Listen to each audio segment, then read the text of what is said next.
Bonjour à tous, bienvenue pour ce nouveau numéro du Comic Eater Showcase. Aujourd'hui je vous présente 4 livres et on va commencer avec Les Gardiens de la Galaxie, tome 2 chez Panini Comics. Il regroupe les épisodes 4 à 10 de la série Marvel Now et est proposé au prix de 16,10€ avec la réduction des 5% ou 16,95€ sans réduction. Nous avons Brian Michael Bendis au scénario, toujours dans la lignée du premier volume, et également Sara Pichelli au dessin, puis Francesco Francavilla pour la deuxième partie de l'album, puisque cet album va se découper en deux parties, deux grandes parties, pour ce qui est des illustrations et donc des dessinateurs. Ce second tome intègre un nouveau personnage dans l'univers Marvel, qui est Angela, que vous pouvez voir ici, partout en fait. Donc Angela, je ne vais pas revenir sur le personnage, vous trouverez ça facilement, c'est un personnage créé par Todd McFarlane et Neil Gaiman et qui a été au sein d'un conflit juridique, cela, pour déboucher à la fin d'Age of Ultron dans l'univers Marvel. Ensuite, arrivé là, il faut faire quelque chose de ce personnage, donc on a l'idée de l'envoyer auprès des Gardiens de la Galaxie. Et c'est ainsi, pas tout à fait en fait, ça va être un peu après, que va débuter le volume. Mais avant cela, nous avons l'épisode 4, dessiné par Sara Pichelli, qui est une sorte de one-shot et qui va mettre en scène plutôt Gamora en tant qu'héroïne principale. C'est magnifiquement dessiné, je possédais déjà ce numéro en VO, en single, puisque la couverture était de G. Scott Campbell. On la verra un petit peu plus tard, je pense, dans le volume. Beaucoup d'action dans ce volume, beaucoup d'humour, en tout cas dans ce numéro. Et voilà, ça se lit très vite. Il n'y a rien de fantastique non plus, mais c'est très agréable à découvrir. Donc ça, c'est le premier numéro qui est un one-shot. Nous avons quelques couvertures, mais pas celle de G. Scott Campbell, donc on verra plus tard. Et ensuite arrive l'épisode 5, et donc double page, boum, voici Angela. Donc on ne sait pas qui elle est, elle arrive là dans l'espace. Pendant ce temps-là, nos amis les gardiens sont en train de réparer un peu de leurs affaires, leurs outils, de se reposer, et Star-Lord, lui, est parti sur une autre planète pour découvrir un peu de choses qui, là, semblent plus intéressantes, montrent qu'il y a une sorte de narration qui se profile à l'horizon. Mais ça reste encore du tâtonnement. On voit qu'il y a une histoire de continuité, c'est en lien avec justement Age of Ultron, l'arrivée d'Angela, justement, on explique un peu tout ça. Et l'épisode va se concentrer dans sa deuxième partie sur un affrontement entre Angela et les Gardiens de la Galaxie, principalement Gamora qui va la défier. C'est toujours visuellement très intéressant, ça se lit bien. Peter Quill rencontre Thanos, il y a un passage très important et que j'ai beaucoup apprécié dans ce volume. Ce sont les ennemis jurés qui pourtant discutent comme de bons vieux copains devant une bière. Et ainsi se termine l'épisode. Le combat continue sur l'épisode suivant, donc ça dure 2 épisodes, on voit un gardien. J'avance un petit peu puisque le combat est très long, ce qui permet à Sara Pichelli de montrer tout son talent sur ce numéro. Et voilà, et ainsi de suite. Donc voilà, il n'y a rien de particulier sur ce volume pour le moment. C'est du plaisir immédiat, mais pas une sorte de réflexion derrière. Épisode suivant, Angela a été capturée, arrêtée par les gardiens, grâce à Star-Lord qui revient in extremis pour les sauver. Et ils vont enfin pouvoir discuter un peu avec elle, parce que après tout, ils l'attaquent sans même savoir pourquoi. Elle est là, on l'attaque. Donc plutôt un épisode calme, de transition, dans lequel on essaye de découvrir les origines du personnage, et pourquoi elle est là, et ainsi ils vont l'aider à aller sur Terre. Donc voilà, ça se lit assez facilement, il n'y a pas besoin d'avoir de grandes connaissances sur l'univers. Et donc nous arrivons à la moitié du volume, voilà, si je mets là, et c'est là que ça change totalement de direction, et pour moi ça a cassé malheureusement. J'ai pas aimé cette deuxième partie, toute la deuxième moitié de ce tome. La première raison, elle est là, c'est qu'on change de dessinateur pour passer à Francesco Francavilla. C'est pas mon style, tout d'abord, mais ça ce n'est pas gênant à la base, même si c'est pas mon style, c'est pas pour autant que je pourrais ne pas apprécier. Le gros problème, c'est que ce n'est pas lié, il y a un décalage total entre les deux dessinateurs. Je vous montre, voilà, peu avant, tout le début est comme ça, et boum, vous avez ça. C'est pas tant à la qualité du dessinateur, mais plutôt à la continuité. J'en avais déjà parlé dans le précédent épisode par rapport à un bouquin à Batman Eternal où il y avait un dessinateur qui n'avait pas sa place dedans puisqu'il n'était pas dans la continuité des autres. C'est le même principe, c'est que si on me balance du Frank Avila dès le début, je sais à quoi m'attendre, sachant que j'apprécie pas, j'achète pas. Mais voilà, là c'est totalement rien à voir. Il n'y a rien à voir, c'est sombre, c'est beaucoup de couleurs rouges, violettes, etc. Un style différent, la représentation, on n'est plus du tout dans quelque chose de très fin, de très réaliste, au contraire c'est très grossier au niveau des visages. Il y en a qui apprécient. Voilà, c'est tous ces styles-là que je n'aime pas trop, voilà, où ça part un peu dans du n'importe quoi. Ça plaît à beaucoup de monde, ça ne me plaît pas, ça n'engage que moi. Regardez cette planche-là par exemple, je vais loin, mais ça fait un peu penser à du Frank Miller sur Dark Knight Strikes Again, donc forcément j'aime pas trop. Et toute la deuxième moitié est là. Deuxièmement, le scénario. Le scénario, on est bloqué pendant beaucoup de temps, toute cette partie-là qui dure longtemps, et déjà c'est un tie-in à Infinity. Donc déjà on nous plonge dans un truc sans avoir ce qui se passe avant, pas d'explication du contexte. Et enfin, ça dure longtemps pour un vaisseau. Ils sont sur un vaisseau, ils sont en train de se battre. Point. Voilà. Pourquoi? J'ai envie de dire pourquoi cet épisode, pourquoi ne pas le zapper? La seule raison pourquoi cet épisode est là, c'est parce que Angela est présente. Et donc ça fait de la continuité avec le volume, puisque c'est ça l'événement et l'élément principal de ce tome. Donc j'avance directement au dernier épisode qui est Guardians of the Galaxy, Guardians of the Galaxy tome volume 10 en single, qui est un épisode dessiné cette fois par Kevin Maguire, qui revient davantage à quelque chose, et c'est là que ça fait de la continuité avec ce que faisait notre camarade Sarah Piketty. Ici j'apprécie. Alors forcément, c'est pas le même niveau que Sarah Piketty, c'est moins bien, c'est sûr, c'est pas le même talent, il n'y a pas le voilà, mais c'est beau et ça reste dans la continuité surtout. La continuité, c'est quelque chose à laquelle j'accorde beaucoup d'importance dans les comics. Un épisode par contre très léger au niveau de la narration, ça va pas plus loin que Gamora et Angela font équipe pour combattre des extraterrestres. Voilà comment se termine ce volume. Donc, comme d'habitude, à la fin, quelques couvertures, mais là, pas beaucoup. Voilà, il y a ça en fait, c'est tout. Et pour 16€, autant le premier volume j'avais beaucoup aimé, j'étais vraiment à fond dedans, je me suis dit, ouais, les Gardiens de la Galaxie c'est bien. Autant là, déjà, je me suis pris une bonne douche sur la tête, et ça m'a calmé. Pourtant, la première moitié est excellente, encore que, voilà, c'est très mainstream, il n'y a rien de spécial dedans, mais c'est de la qualité, surtout pour les dessins, et pour ce nouveau personnage, Angela, qui est intégré, ma foi, d'une manière pas trop mauvaise pour le moment. Mais par contre, la deuxième partie, que ce soit sur le style visuel et sur les éléments narratifs, et pour le dernier, même si j'aime bien visuellement, pareil, deux femmes qui combattent toutes les deux des extraterrestres, ça n'a pas trop d'intérêt. Donc voilà pour les Gardiens de la Galaxie. Moi, je ne conseille pas cet achat, personnellement. Si vous avez commencé la collection, pourquoi pas continuer. Mais sinon, vous lancez pas dedans, quitte à pas acheter le 1 du coup. C'est pas forcément un achat obligatoire. Voilà. Second volume présenté, Moon Knight, tome 1 chez Panini Comics, dans la collection Marvel Now, mais 100% Marvel, caractérisé par une couverture et une tranche de couleur grise. C'est écrit par Warren Ellis, Monsieur Warren Ellis, et dessiné par Declan Shalvey. Ce sont les premiers épisodes, les 6 premiers épisodes de la série Moon Knight rebootée pour le relaunch Marvel Now. Ce sont en fait 6 one-shots qui ont chacun une histoire indépendante. Il n'y a pas de grande trame scénaristique au sein de ces 6 épisodes et au sein de ce volume. Warren Ellis utilise sa construction sur laquelle il a travaillé, notamment sur Secret Avengers, où en fait chaque épisode est un épisode justement en soi. Il ne nécessite pas d'avoir lu le numéro précédent ou le numéro qui suivra.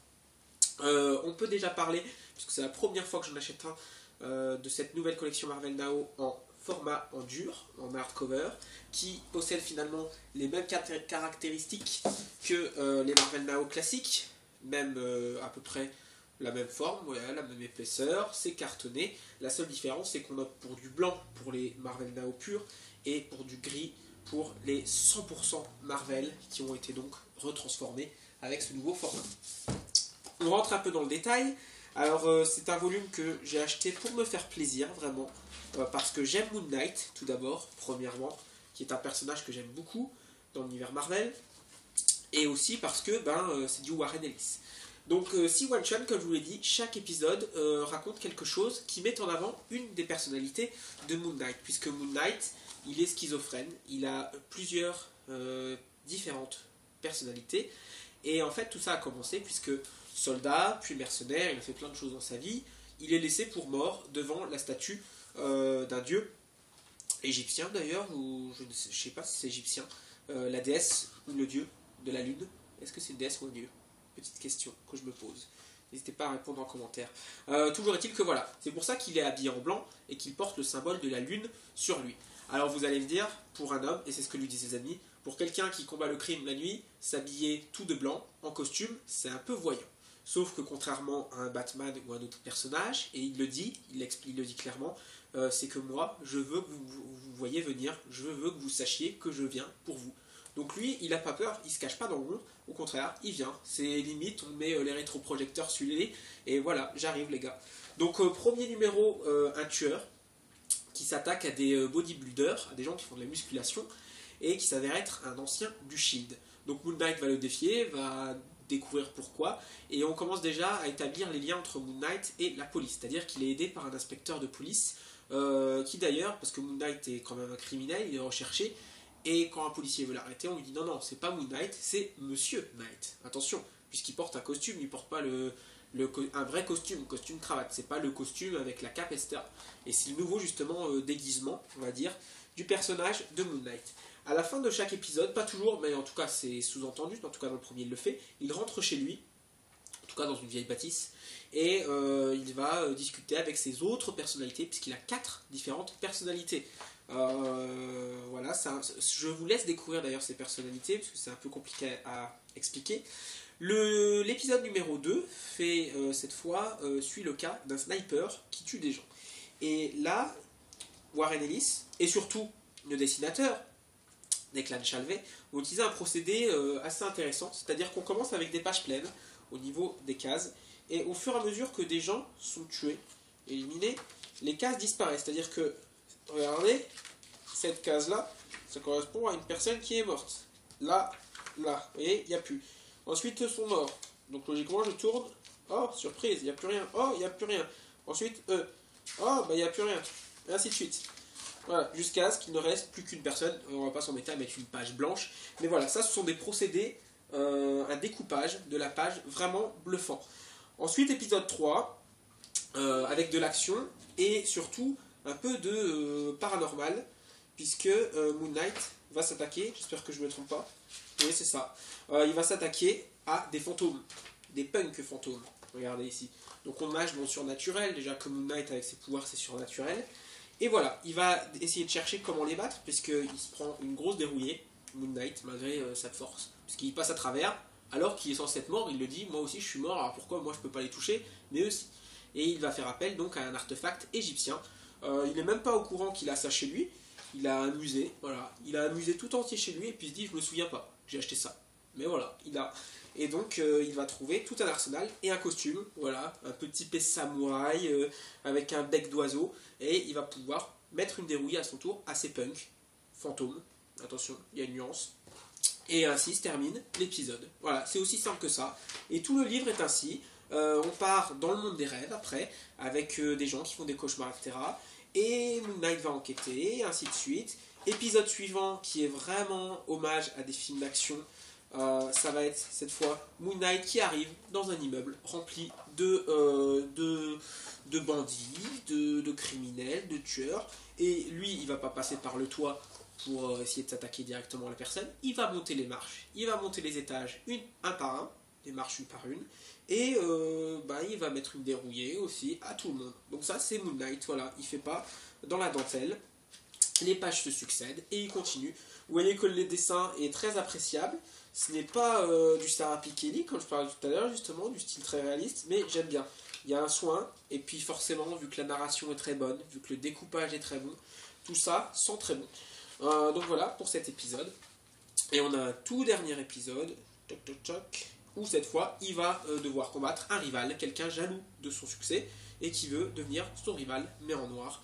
Et forcément, ça va mal se passer pour ce rival. Il y a beaucoup de flammes, donc voilà, chaque épisode en plus apporte une certaine teinte de couleurs différentes. Là, il y a les flammes, donc il y a beaucoup de jaune, beaucoup d'orange. Dans l'épisode avec les rêves, on est plus sur le bleu, sur les couleurs assez flashy, etc. Donc c'est vraiment une lecture pour se faire plaisir.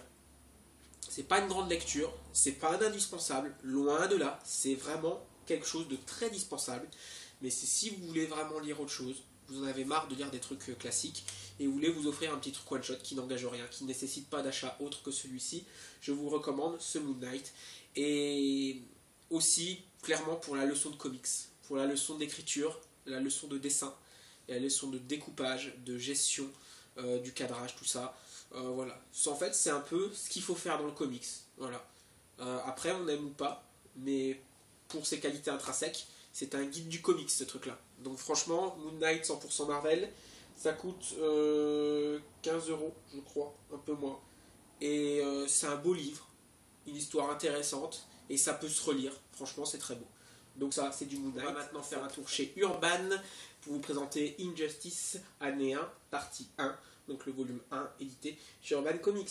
Il coûte 20 euros, tout rond, 200 pages, et le jeu PC du jeu, justement, Injustice, les dieux sont parmi nous. Donc dans cette première année, première partie, donc il y aura un deuxième volume qui est déjà disponible, hein. J'ai d'ailleurs mis beaucoup de temps pour obtenir celui-ci, mais je me suis enfin décidé.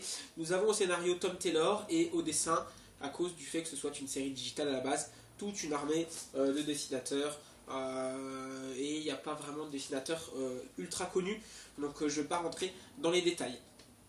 Injustice reprend l'intrigue du jeu, mais à sa base, c'est-à-dire les événements qui ont déclenché tout ça. On commence déjà par le présent, d'ailleurs c'est pour ça qu'on nous explique, et le présent c'est vraiment ce qui se passe avec le régime totalitaire établi par Superman suite à la mort de Lois Lane. Et justement on nous explique comment ça s'est passé. Donc il y a plein de choses qui se passent dans la vie de Superman et de Clark Kent, et le Joker a décidé de faire un dernier coup d'éclat très important en s'en prenant à l'homme d'acier et non pas à Batman, puisqu'il en a marre de perdre. Il le dit dans le jeu, je ne sais pas s'il le dit là-dedans, mais il en a marre de perdre face à Batman, il perd tout le temps, alors que contre l'homme d'acier c'est facile de gagner. Comme quoi on a beau être un dieu et un kryptonien, et face au Joker on ne peut pas faire mieux que Batman. C'est très beau visuellement pour l'entrée de ce livre et de ce tome, ce qui est assez logique. Quand on commence une entrée, on met en principe un bon dessinateur. C'était le cas sur Batman Eternal, et c'est le cas ici également. Donc les choses se mettent en place rapidement, on voit des ennemis qui apparaissent, c'est très varié puisque le Joker va faire alliance avec Doomsday par exemple. Enfin, c'est ce qu'on croit. Et puis voilà, l'explosion nucléaire. Si vous avez joué au jeu, vous savez que ça s'est passé justement dans le monde réel, ni des New 52, en fait, le monde d'Injustice, on va dire. Ils ont essayé d'empêcher ça. Et donc, peu à peu, commence la descente aux enfers de Clark Kent, Superman, vers le monstre qu'il est dans le jeu d'Injustice. On retrouve Green Arrow avec Harley Quinn, il va la cacher de Superman parce qu'elle risque aussi d'être éliminée comme il a éliminé le Joker, et se mettent en place rapidement, très très rapidement, des camps avec Wonder Woman qui va inciter justement Clark à faire la guerre aux criminels, mais c'est-à-dire les tuer. Et donc il va être vite rejoint par pas mal de monde, Superman, et Batman se retrouve un peu perdu, tout seul, face à tous les autres héros, puisque tout va partir un peu en cacahuète quand Superman et ses copains décident d'aller à Arkham, tout simplement, pour éliminer tous les criminels d'Arkham. Sauf que Batman, il n'est pas d'accord, et il va aller à Arkham pour combattre Superman, aidé de Nightwing, puisqu'il y a Damian Wayne également, mais Damian Wayne, de par son passé d'assassin auprès de Ra's al Ghul, il est davantage attiré par la vision de Superman, par ce régime qui veut tuer les criminels, et donc il va se retourner contre son propre père, et ça va donner lieu à un élément important du livre que je ne veux pas rentrer dans le détail, je vous laisserai découvrir ça, puisque si vous n'avez jamais joué au jeu et que vous n'avez pas lu ça, forcément c'est un élément très intéressant et qui va définir les personnages de Batman et de Nightwing.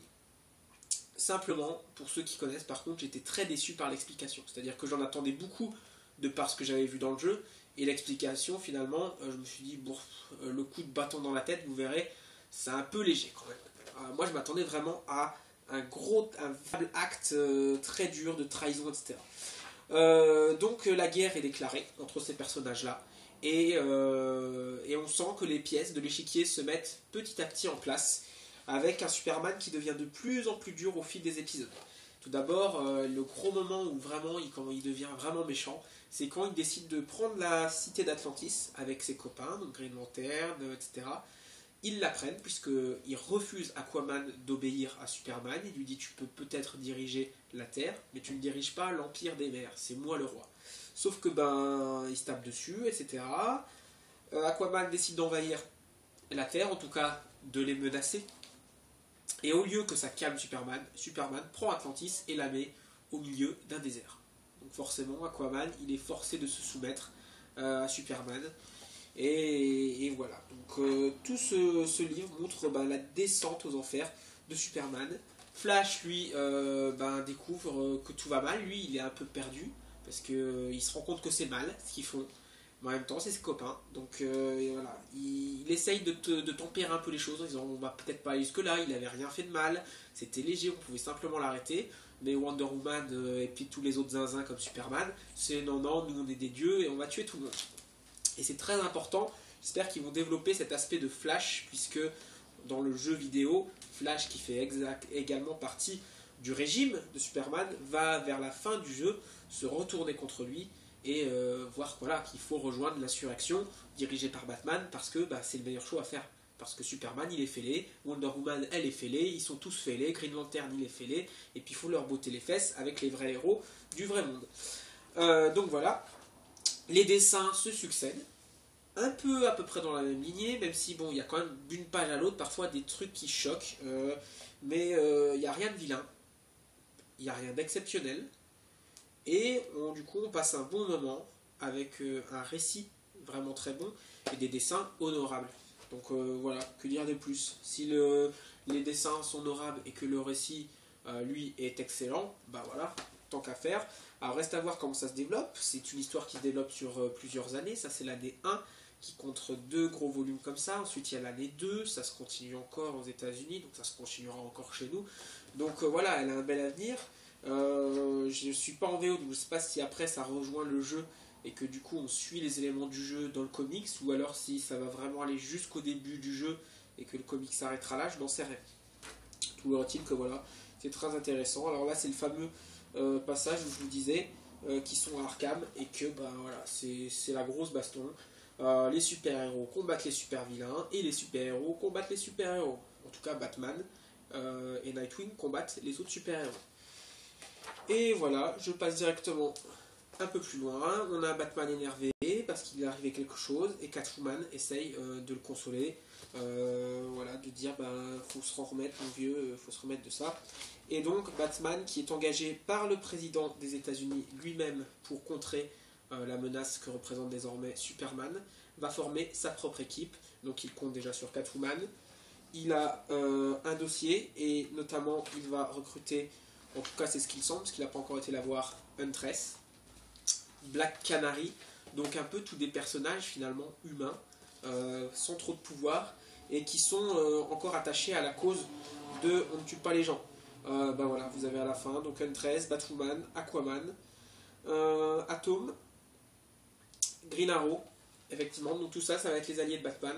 Alors c'est classe, j'aime bien ces personnages, évidemment par contre en termes de puissance, ça va pas faire long feu face au régime de Superman qui lui a tous les super héros avec le grand super, c'est-à-dire Green Lantern, Flash, Shazam,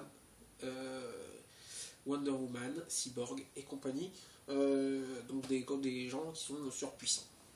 Et ça se termine là-dessus. Donc voilà, Batman a formé son équipe et on s'attend donc à ce qu'il y ait une contre-attaque du personnage face au régime, puisque c'est comme ça qu'on l'appelle, le régime de Superman. Donc un très bon premier volume qui reprend bien les origines du jeu, ça a vraiment un très bon complément. Et du coup moi j'ai joué au jeu forcément avant, et après je lis ça. Je pense qu'on peut faire le sens inverse, puis en même temps si vous achetez ça, vu qu'il y a le jeu dedans, c'est coup double. Donc vraiment pour 20 € vous avez le jeu qui est excellent plus ceci. Par contre le jeu est sur PC, donc si vous n'aimez pas jouer sur PC, que vous n'avez pas un PC assez performant, ça pose problème. Donc voilà pour Injustice année 1, première partie, et on se retrouvera bientôt d'ailleurs pour la deuxième partie que j'ai prévu d'acheter. On termine cette émission avec une petite pépite que j'ai trouvée sur internet et qui est accessible à vous tous. C'est Original Sin dans une version hardcover du premier numéro pour l'artiste édition de Mike Deodato. Alors en fait, c'est l'artiste édition, c'est la reproduction en noir et blanc, avec ancrage ici, des planches du premier numéro d'Original Sin de Panini Comics.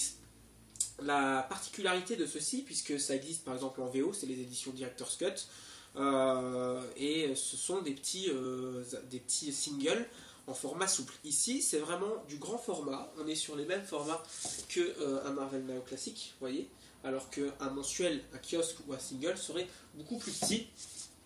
Et surtout, c'est de la couverture en dur, avec la couleur qui passe au noir et blanc, une très belle édition, un petit Mike Deodato, c'est imprimé, hein, c'est pas signé, mais voilà, c'est toujours très sympa. Ça coûte 12 € et vous pouvez trouver ça sur la Fnac. À la base, c'était censé être quelque chose en convention, à Angoulême, je crois, ou c'était un autre salon français. Je crois que c'était à Angoulême. Et donc, logiquement, on ne le trouvait que là-bas. Et en fait, je suis allé sur internet, j'ai tapé Original Sin, parce que j'ai découvert ça en flânant un peu sur le site de Mike Deodato Jr., puisque j'aime bien cet artiste. Et j'ai découvert que ça existait, du coup j'ai tapé ça sur Google, et sur la Fnac j'ai trouvé ça, 12 €, Original Sin, donc si ça vous plaît, vous pouvez vraiment le commander. Ce sont les pages ancrées, dans une très belle édition, et j'adore ces livres-là, c'est comme pour les trucs pour les 75 ans de Batman, c'est le même concept, et voilà, c'est un très beau livre, vraiment une édition collector, et si un jour vous pouvez rencontrer Mike Deodato Jr., bah, c'est le genre de produit qu'on peut faire dédicacer, c'est un très beau livre. Je ne l'ai pas lu, j'ai pas encore lu Original Sin, mais rien que pour ce livre, eh ben, j'ai acheté et j'aurai même pas la suite à mon avis, où j'attendrai que ça sorte en relié, en volume. Donc voilà, ça c'était la bonne affaire du moment, c'est sur la Fnac que ça se passe, Original Sin, Artist Edition. Attention, ce n'est pas l'artiste édition à l'américaine, c'est-à-dire les planches en format original et des trucs qui coûtent en fait 200-300 $. Non, non, ça c'est petite artiste édition, c'est transformé comme ça, mais c'est pas les vrais artistes édition, puisqu'il y a une norme là-dessus. Mais voilà, je voulais vraiment vous présenter ça. Et voilà, si vous voulez faire plaisir, c'est 12,50 € Original Sin. À prochain numéro, salut!